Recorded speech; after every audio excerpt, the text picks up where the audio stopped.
Memory of the Rain, written by Second Hogo.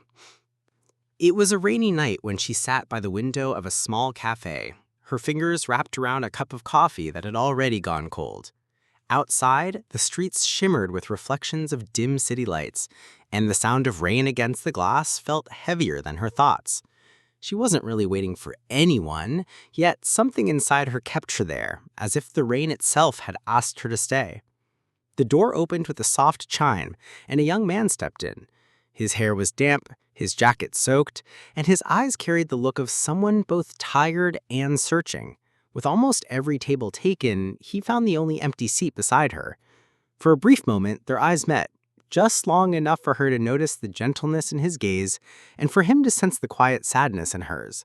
Nothing was said, but in that silence, something unexplainable passed between them. After a while, he smiled faintly, as if gathering courage for a simple truth.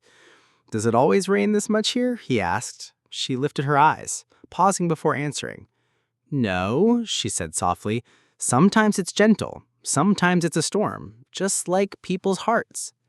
Those words opened the door to a conversation that seemed to flow without effort. They spoke of books they had read, films that had touched them, and the strange way rain carried memories.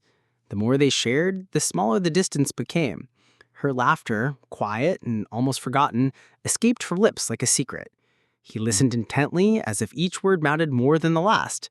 And though they were strangers, the night made them feel as if they had known each other long before this moment. Time moved without notice, until suddenly the rain outside began to ease. The sounds softened, leaving the cafe in an unusual stillness. The young man stood slowly and picked up his bag.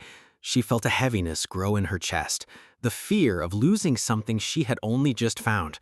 "Will we see each other again?" she asked, her voice barely above a whisper. He hesitated. A small smile touched his lips, gentle yet shadowed with sadness.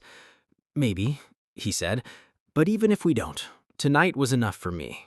With that, he turned and walked away, disappearing into the quiet streets that still glistened with the memory of the rain.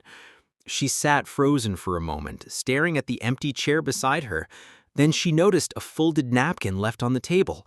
Her hands trembled as she picked it up and read the words written in hurried ink.